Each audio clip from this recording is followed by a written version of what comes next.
we do the Banana Slug Club challenge, which is Oh, what's when that? I put the banana slug on the student's face for 10 seconds. No. Yeah. I sent you some You pictures had of me it. up until that. I don't know. Okay. All right. I had a student who came to camp so adamant that she was not going to put a slug on her face. And so she comes to camp and she's like, I am not joining the Banana Slug Club. And then on the very last day of camp, we did a banana slug hunt where we were at the creek and I had them try to find as many slugs as we could. Mm-hmm. And so I think I had like 10 slugs on my Oh, clipboard wow. by the end, and I let all the students pick which slug they wanted to have on their face. And she ended up doing it. She ended up doing 2 slugs on her face, one across her Oh, nose and wow. one on her forehead. It was just cool to see how she changed though. Like she changed her mind and it became this Yeah. like really fun thing. She realized it wasn't so scary once she knew more about it. Hi, and welcome to Any Job Can Be a Climate Job. As I was preparing for my conversation with Alex Sherry, I wasn't really sure what to expect. She is 23 years old, she lives in Santa Cruz, and she works at an outdoor education camp. And besides helping kids get more comfortable with nature and teaching them about composting and putting banana slugs on their faces, she said something to me that really stuck out. It was how she deals with her own eco-anxiety, being a younger person raised in this generation and taking on responsibility for this planet. It weighs on her, but the way she deals with it is by spending more time in nature. And that really hit me because it names something for me that I have been recognizing in myself since switching careers and shifting my priorities a bit. I've been spending more time outside as much as I can, in fact, and I try to dedicate a day a week to working from outdoors or being outdoors or sitting, touching grass, listening to the birds. And that really helps ground me quite a bit. It helps bring things into perspective. It shifts how I look at the world from, crazy headlines or scrolling social media to just really being connected to what is and what is happening. And I think that opens up a little bit of a different perspective on life. I hope you enjoy this conversation with Alex as much as I did. Thanks for watching. Well, Alex, before we dive in, can you tell me who you are and what you do? Well, my name is Alex. I'm 23 years old. Out of college, I started the job I'm in now, which is as a naturalist at Mission Springs Outdoor Education. Teach students. Every week we get a new group of students, and I get a hiking group of about 15 students where I get to lead them on hikes and teach them about science and just make their outdoor education field trip week special. I want to hear more about these Oakland sixth graders that you shared when we first chatted. Kids who had barely been on hikes before. Can you kind of walk me through what that looked like from Yeah, maybe the moment they arrived to the moment they left? it was a group of students that hadn't been outside a lot. They hadn't been on hikes, and I would say that there was like a pretty big disconnect from nature when they arrived. And so in the beginning, it was almost a little bit of a battle where it was like they didn't want to sit down on on the benches that had pine needles on them, Huh. and they just were very afraid of getting dirty, like getting their hands with dirt on them or their clothes. Yeah. I had one student ask me, there's a big stump that had a bunch of moss on it, and she was like, "What is this green stuff? Is it safe to touch?" And I was like, "Please touch that." "Yes, that's just moss." And Mm. she loved it. She sat there for a minute and just, like, kinda ran her hands through it. It was like, "Wow, it's so soft and squishy and beautiful." And I was like, "Yes, it is." Yeah. And I would say that was probably the group where there was the biggest difference from the beginning to the end. We do this one class with them called engineering, where we teach them about engineers, and then we have them build, like, little shelters in the woods with, like, sticks and No pine fun. needles and all the things they can find there in the forest, and they get so excited about building their shelter, that they kind of forget that they're getting their hands really dirty and their clothes Mm. really dirty, and by the end of it, they just are so, like, just used to being outside, and then I would say from that class on, there's much less of a battle about getting them to like sit on benches and sit on the ground. They care a little bit less about dirt on their clothes. Yeah. In the beginning, I couldn't get them to do anything that would require dirtiness, and by the end, they were uh, eating edible plants off the trails and, Oh, wow. just having a lot of fun. So that was really cool to see. Yeah.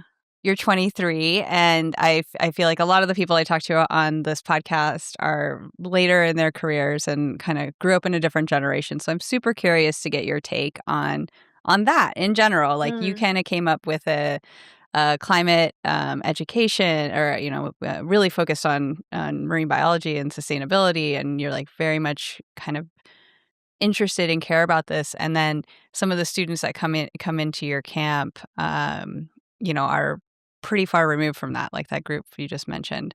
What do you think about that?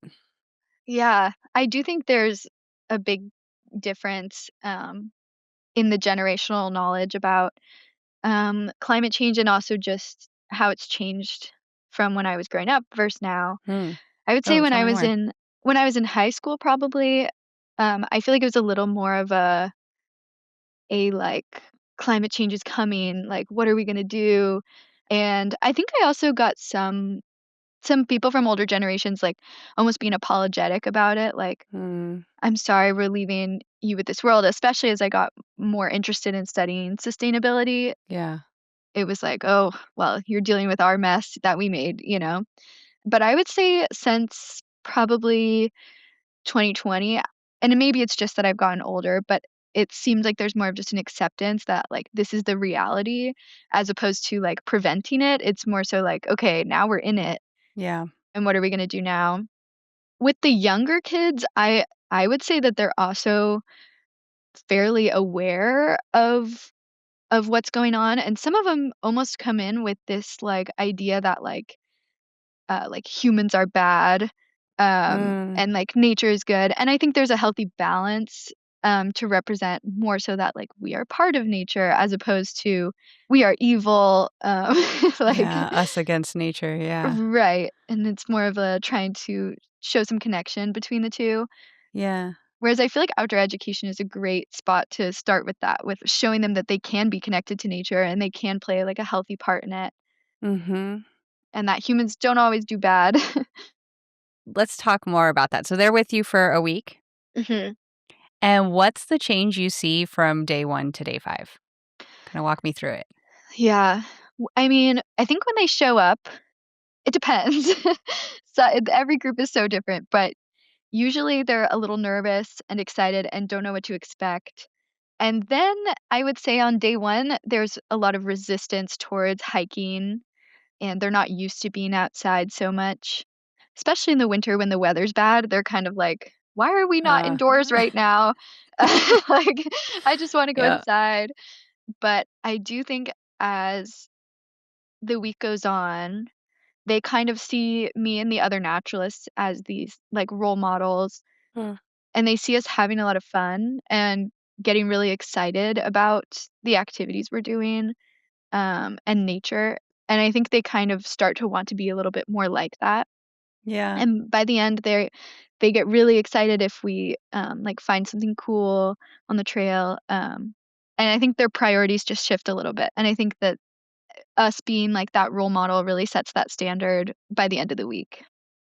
I haven't had the privilege of working with Mission Springs, your company, but I did work with another one up here in the Bay. I volunteered as a chaperone for a middle school trip, and the group I was with, I saw a very similar thing. Like at the beginning, people were very cautious about where they were sitting down, and there was even a lot of tension between the people in the group. Like you could tell these kids didn't normally hang out together in their school life. And by the end of it, it was pretty remarkable to see everybody kind of like singing songs together, and like they have their arm around each other, and they're, engaging with all the things in nature, checking out bugs. We found scorpions, like all sorts of cool stuff that it was really fun to just watch that transformation. And I'm sure that's the kind of trip that sticks with these kids for a long time, if not for life. Yeah. Mm. Yeah, a big thing we emphasize at camp is teaching students how to step outside of their comfort zones, Hmm. and kind of emphasizing that, like, if your comfort zone's this big and inside of Uh-huh. it are things you're really comfortable doing, like laying at home and eating snacks and petting your dog, that's great that that's in that comfort zone. And if you step outside of it just a little bit, that's a good thing. And the more times you step out of it, it's actually going to grow until all those things are inside the comfort zone. Mm. Because we're definitely, a lot of students, this is their first time away from home. A lot of times Mhm. they're trying brand new things they've never done before. And we also say we don't want anyone to go way over here into their panic zone. So, for example, we do the rock climbing wall. And we say if just putting on a harness, if just learning how to put on a harness is just outside of your comfort zone, that's great. Like, just climb up one rock, you know? Whereas for some students, climbing all the way to the very top and ringing the bell is in their comfort zone. So it's just everyone's Mhm. so different. So we try to give like equal opportunities to everyone to grow just a little bit while they're at camp. Oh, I love it. I love it. So when you find a bug or a newt or something on the trail, what do you do? Like, how do you get these kids engaged with it? Walk me through it. Well, if they find it, sometimes there's some fear almost where they're like, "Oh my gosh, I found this weird slimy lizard." And so I'm like, "Okay, everyone, like, stay calm, don't touch it." And then I'll come over and I'll usually pick it up and put it on my clipboard or in my hand. Mhm. And it depends what we found, but let's say it was a California newt. California newts are super cool and super fun to find. And they're very cute, which helps to get everyone excited. And so if we're at a good spot for them to sit down, I'll usually have them sit down and I'll teach them a little bit about it first. And I'll say, like, here in the redwood forest, we're in like their natural habitat.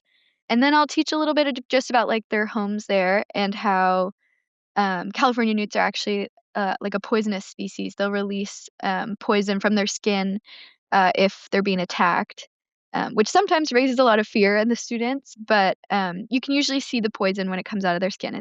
It's white and milky. And if you get it on your hands and you wash it off, nothing bad will happen. We just always make sure to use hand sanitizer no matter what after we hold one. And then I'll let the students go and pass it around and get a chance to look Mhm. at it up close. And if they don't wanna hold it, they don't have to because we don't want anyone super scared holding a live animal because I like to emphasize they're not toys, like, they're a living species who's probably a little confused right now, Yeah. but it's a really cool opportunity for them to get to see it. And then at the end, I usually let them name it if they want, and then we all say thank you. Aw. And then we put it back around where we found it. We don't wanna move it too far from its home, but yeah. Mhm. And then the banana slugs that we find, that's a big thing because they're only really in this area in Northern California along the coast in the redwoods. So that's like our big symbol at camp is the banana slugs. And if we find one on the trail, I'll put it on my clipboard and let everyone look at it, and I'll point out some of the anatomy of it. They have like their pneumostone on the side, which is that hole on the side of their body, how they breathe, Huh. and they have like 2 tentacles on top that are their eyes and 2 tentacles on the bottom that are their sensory tentacles, how they feel. So I try to get everyone to look at the anatomy of it, and then, we do the Banana Slug Club challenge, which is Ooh, what's when that? I put the banana slug on the student's face for 10 seconds. No. Yeah, I sent you some You pictures had of me it. up until that. I don't know. Okay. All right. I didn't know you could put Uh, a banana slug on your face. All right. Good to know. well, so the yellow part on the top, you're not really supposed to touch it, so we use a leaf to pick them up, but the bottom part of Okay. it, their foot, is really durable and strong, so that part isn't Mm. bothered by the oils on our skin. So, we pick Interesting. the slug up with a leaf and put it on across their nose or on their forehead. All the students count for 10 seconds, and then I take it off, and then if they do it, then they get a little certification card, that says they're in the Banana Slug Club at the end of the week. Wow. So it's just a silly Do little challenge. I like it. I mean, it kind of goes back to that, moving outside your comfort zone just a little bit and Yeah. and helping people. I mean, because that really helps give you a different perspective on things that you kind of like were already closed off to, and now you're opened a little bit more, and that can really lead to a lot of possibilities down the right line. Is Yeah. there a specific student that comes to mind when you were telling that banana slug story? Like, There's one, I had a student who came to camp so adamant that she was not going to put a slug on her face, because a lot of them are warned beforehand by their teachers and stuff, that this is a Mhm. thing, and so she comes to camp and she's like, "I am not joining the banana slug club." And then on the very last day of camp, we did a banana slug hunt where we, were at the creek and I had them try to find as many slugs as we could. Mhm. And so I think I had like 10 slugs on my Oh, clipboard wow. by the end, and I let all the students pick which slug they wanted to have on their face. And she ended up doing it. She ended up doing 2 slugs on her face, 1 across her Oh, nose and wow. 1 on her forehead. It was just cool to see how she changed though, like, she changed her mind, and it became this, Yeah. like, really fun thing. She realized it wasn't so scary once she knew more about it, and I think all the students in my group did it that week. And if everyone does it, then I'll do it too, and I'll put the slug on my face at the end. So they were so You're gonna have to excited. send a photo of that, and we can include it in the video. Yeah, I will. Oh, perfect. Good, Yeah. good. Ah, and so it's not just about nature and, animals. You do a lot around food waste. Can you talk a little bit about that? Yeah. So one big thing we do with the students is we weigh their food waste at the end of meals. So at the end of a meal, they have to sort all their food at their table that's left onto 3 plates. One plate is non-edible compost, which is just like their napkins, usually, or like fruit peels, like banana peels, things they weren't going to eat anyways, and we don't weigh that. Okay. And then another plate is edible compost. So those are things that we can put into our compost bins at Mission Springs. So it's usually just things that are vegan. So we don't want any meat or dairy, but Mhm. all of the like bread and veggies can go onto that plate. And then our last plate is our food waste plate, and that's things we can't compost. So they just end up going to the landfill. So on that plate is all the meat and dairy, or if they have veggies covered in ranch dressing or something like that, that would also go in food waste. Huh. And so we weigh the edible compost and the food waste buckets. And usually on the first day or the first breakfast too, there's a lot of food waste, which makes sense. A lot of these students haven't had like buffet access before. Like they come to a buffet line where they get to Mm. fill up their plates as much as they want. And so a lot of times on that first day, they just take as much food as they think they might possibly want. And they always get the option to get seconds. So they learn pretty quickly they don't need to take as much food as they can fit on their plate. Yeah. But yeah, so that food waste usually weighs to pretty high. And we mark it on a whiteboard and we do a chant where we sing like "We Will Rock You," but 0 food waste with the students, which they love to bang on the table. Um, Okay. I'm trying to picture that it's song. like the But how does it go to 0, 0? Can you now you gotta do it. No, you zero don't have zero food waste. food waste. I Yeah. love it. So we sing that with them and then we tell them, "Oh, you had 30 pounds of food waste." And they're always like, "Oh my gosh." The first day doesn't usually mean that much to them either because they don't realize that they can do so much less than that. Um, Yeah. but throughout the week, they do it 3 times a day, so they start to realize, "Oh, if I don't leave a whole burger on my plate, the food waste if our whole table has these smaller amounts of food left over, the food waste number goes Yeah. down." And we have them set a goal as well. So they Hmm. say like, "Oh, you got 20 pounds of food waste. What do we think we wanna try and get for the next meal?" And so then we'll set it at 15 pounds of food waste. And every day they try to get a little bit less. And some meals it jumps up more. It also depends a little on how much they like the food. But I shared with you a picture from this last week. Actually, was just a perfect example of it starting up at like it wasn't even on the board. It was so much food waste, I think. And then it Oh, wow. it just goes down and down and down. And I think they got it down to 4 pounds of food waste at the end of the week, which was I think their highest was 28 pounds. So it was like a Whoa. huge difference throughout the week. And then also Yeah. they can see the food waste in the buckets. They can Mm, see it sitting there, all the food. It doesn't just disappear into the magical trash bin. that's smart. And then we actually have the students carry the buckets of food waste during class. We carry them up the hill. We hike for almost a mile with them to our garden where they put the one that can be composted in the compost bins themselves. And then they turn the compost bins and they water the compost bins. And we teach them about how we use that soil and why composting is so cool Yeah. and how they could maybe compost at home. And then they have to carry the buckets all the way back down and we wash them out. Do it all Wow. again. Yeah. I love that you're making, like you said, it doesn't go into the magical trash bin, that just goes away because I think it's so easy to just forget that, okay, I put it here and I put it in the trash or whatever and it's gone somewhere. Yeah. And all of that goes into it, especially, around composting or recycling or even just things that end up at the landfill. I did a tour of our local trash recology thing here, and it was super eye-opening to see, like, how they do all the trash collection and all the work that goes into it, and just how much trash there is. Yeah. And composting, you're right, it is super cool, but I'd love to hear how you explain it to the kids and why is it super cool? Well, at our garden at Mission Springs, we have 3 big compost bins, that are sorted by the month. So, like, August, September in one bin, October, November in the other bin.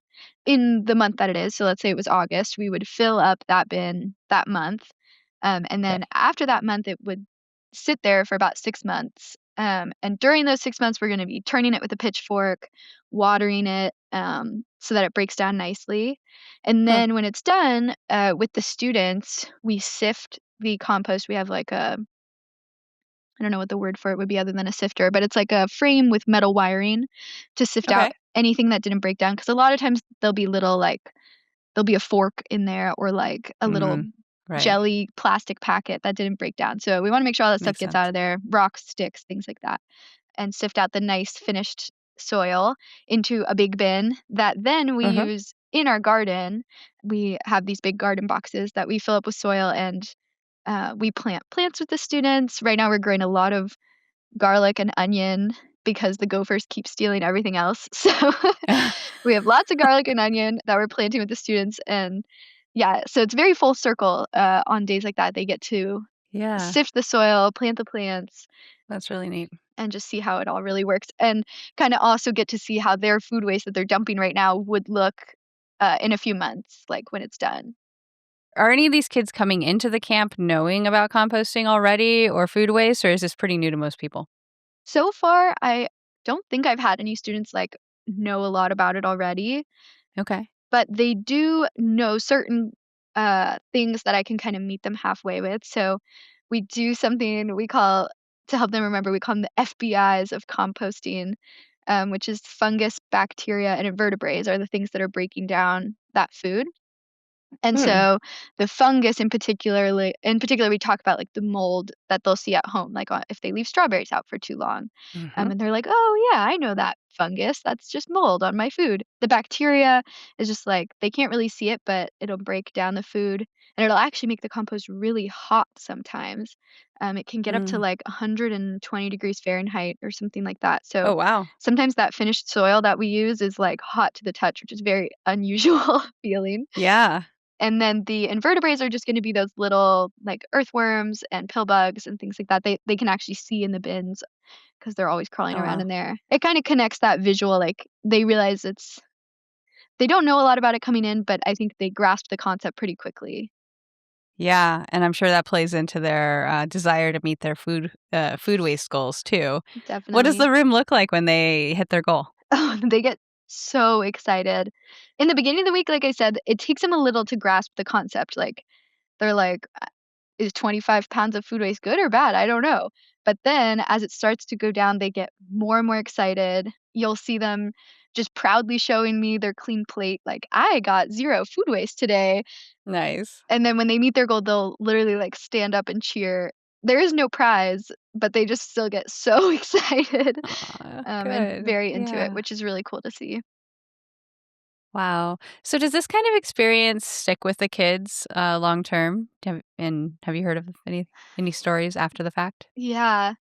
I don't really get to see the students again after they leave. I see them Yeah. for 1 week and then I just hope for the best. But we do get to hear from teachers who come back every year, and they always say that it does. And the students, especially when they're sixth grade students who are Uh-huh. coming, and the seventh and eighth grade students have already been, the sixth grade students will come in having heard stories from the older students, and they will just come in already excited, Hmm. which is really fun. Is there anything that these kids have that your generation didn't, or the other way around, something your generation had that they don't? I think a slight difference between their generation and my generation is still just the amount of screen time they're having. Yeah. In my generation, a lot of people had a lot of screens at that age as well, but it wasn't so, like, important to everything and to social life. Mhm. For some of these students, it's their first time being away from screens ever because we don't let them take their phones to camp. A lot of them still sneak their phones in and then get them taken away. Oh, wow. What's it like for them to be away from their device? I think it's hard. I hear them Yeah. complain about it a lot, um, about wanting to just, like, watch TV or play Roblox or saying they miss those things. For some of the parents, it's hard as well, I think, for the parents at home to not have that direct connection with their child for a Mm. few days, is Mhm. something new and kind of scary, and we get a lot of questions about it. But Hmm. I do think it's important and for them to, like, realize, like, they're in a safe space and they're Yeah. gonna be okay for 3 days without their phone, and we always have an emergency phone they can call with if they need something, and other adults who have their phones. But, Yeah. um but yeah, it is, I think, a good screen break for a lot of students. Yeah, I'm reflecting on my own kids and, yeah, they are definitely spending a lot more times on screens than I ever did, and it's a tricky one to balance. Mhm. Yeah, I myself will have my phone, not that I'm on it, but I use it as a tool at camp all the time, Uh-huh. and you can sometimes see their eyes light up when I take it out to use it as a flashlight or something. They're like, "Oh, like, you have your phone out." I'm like, "Yeah, I keep it Yeah. with me." But it's just interesting. Yeah, it is, and I think that the time you're spending with them, kinda cultivating this love for nature is also really important because it gives them, like, another maybe some more confidence that they can, find a way to be in the world that's not on a device, to engage with nature or to sit outside or to check out the banana slugs or the newts and, have a little bit of a different interaction with the world, Yeah, a little bit more physical. definitely. Okay, so you went to Northern Arizona University to study environmental sustainability. What did you think that was going to be? Like, why did you pick this major? And then what did it end up being like? Yeah. When I picked that major, I thought it was going to be more about, um, like, environmental conservation. I was picturing more, like, conservation for wildlife, and habitats and more work with, like, science and in the field. But Yeah. the environmental sustainability major ended up being a little bit more about policy and politics, and Hmm. climate change. It ended up weighing on me heavily, the climate change doom, I think. The more I learned about it, the more it was all I could think about, and, it became hard to, like, not talk about it all the time, Yeah. and it was just tough. Like, that climate change guilt too was just, like, weighing on everything I did, I felt like.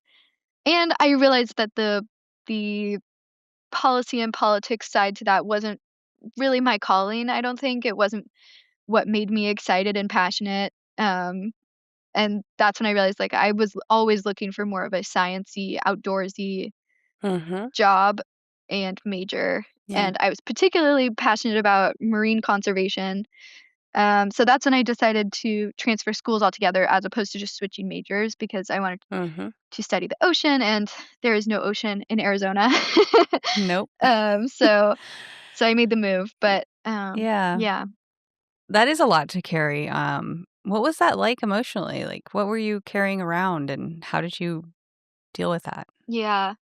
It was an interesting year as well. It was 2020, so it was, Mm, yeah.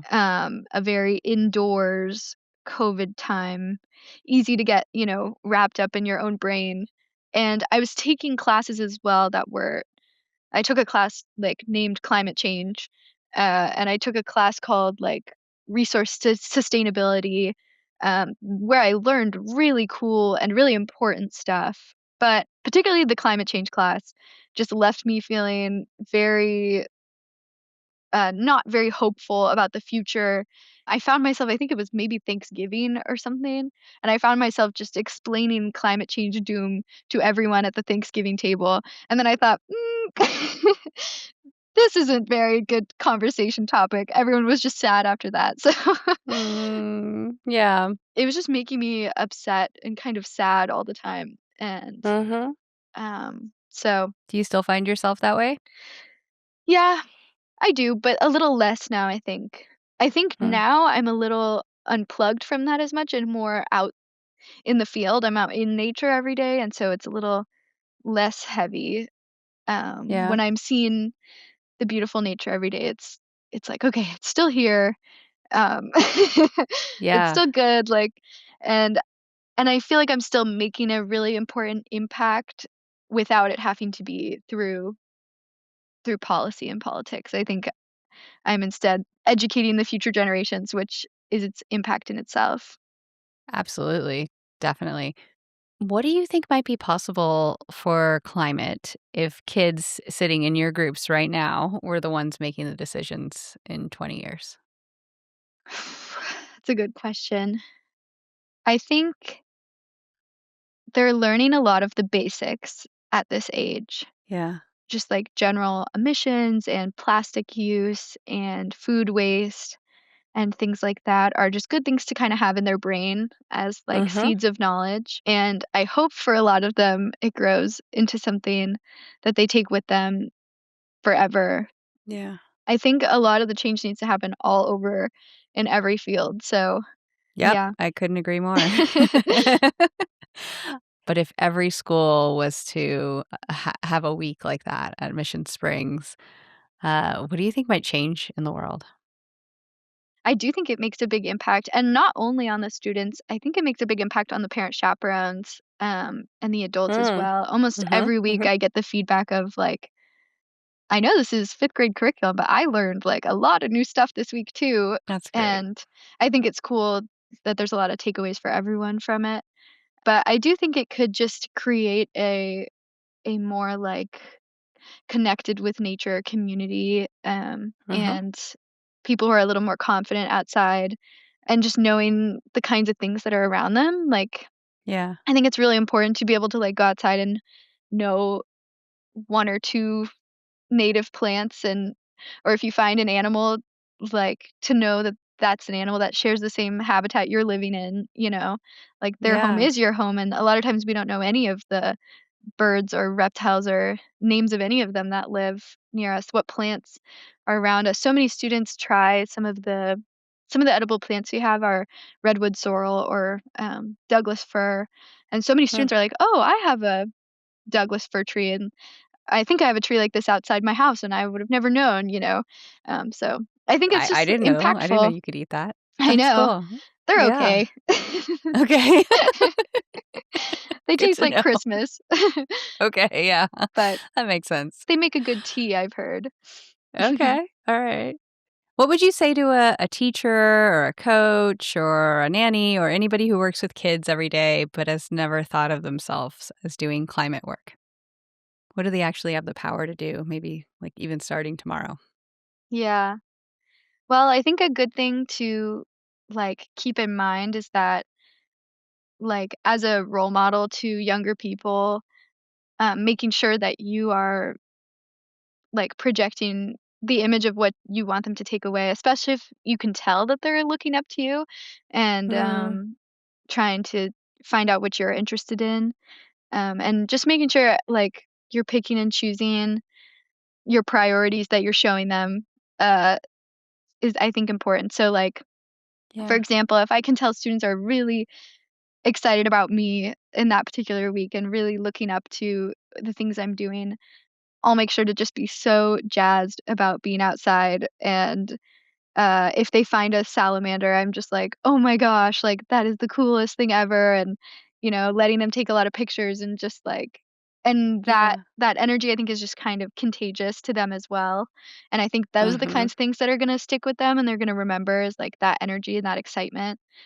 So I think other people who are in those leadership roles, like, yeah, coaches and nannies, and just making sure, like, if that's something that's important to you to project down to your students, like giving that time and space in your time with your students as well. Yeah. Be the change you wanna see in the world. Exactly. The other thing that's coming to me as you're sharing all this is, you seem very I wouldn't guess that climate and eco-anxiety weighs on you, and I'm sure Mm, it still does. But you said before that it's finding time outside and reminding yourself that this nature is here, and we are still living in a planet that is doing well in some areas.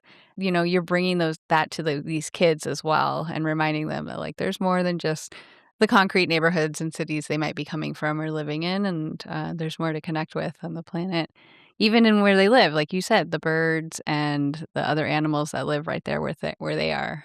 It's really special what you're doing. thanks. Something I try to emphasize is that, like, humans are also a part of nature, and, like, to these students, like, you are a part of nature. You are, like, an animal outside is your natural environment. That's true. I think sometimes that connects, and sometimes it does not, but it's worth the effort to try, I think. And when you think about this year, the redwoods, the kids, the food waste, what do you hope sticks? And not in them, but in you. Mm. I think I have found a passion for outdoor education. It's something I wanna keep doing for a long time, um, Yeah. and I'm hoping that that passion sticks with me for a while. I think teaching is a job that's a little bit easy to burn out in. It's very high energy and Mm, exhausting, but I think it's so important, and I'm hoping that I'm able to, like, carry that energy and passion that I found in my job here, the yeah. confidence in leading these important topics with students, like, I hope to keep that carried with me. This is just the beginning of, my career, so Yeah. keeping those seeds of knowledge and confidence and passion in me for a while. Yeah. I can tell I mean, you're gonna do great things. I can tell you have a great, attitude and perspective on life. You've come at it from the academic side and then working out in nature with, maybe the hardest age group of kids. Middle school is a rough time, so kudos to you for managing through that, especially without devices. If people want to get in touch or follow you, is there somewhere they should go? If you're interested in following along with Mission Springs as well, we have Mission Springs OE Instagram that a lot of our students and past parent chaperones and things follow with to see our updates. So, Yeah, thank you so much, and we will talk with you soon. yay! Thank you. That was my conversation with Alex Sherry. I really loved what she said about us being animals. You are an animal. I am an animal. Outside is our natural environment. She says sometimes it sticks with kids and sometimes it doesn't. But she keeps saying it. And I think that sums up all of our jobs. We need to be the ones who keep showing up, keep getting excited about the salamanders we find. It might not impact everybody, but you never know who it's going to hit. So if you are a parent, an educator, a teacher, a nanny, a sibling, an uncle, an aunt, anybody who is around kids, you have a climate job. And you might actually have a climate responsibility to help teach the next generations how to be good stewards of the planet, how to be thoughtful, how to have creative ideas, how to help make everything live a little bit more harmoniously. Thank you so much for watching. If this resonated with you, please drop a comment or find me on LinkedIn. I would love to talk to all of you. I'm Louisa Henry, and this is Any Job Can Be a Climate Job.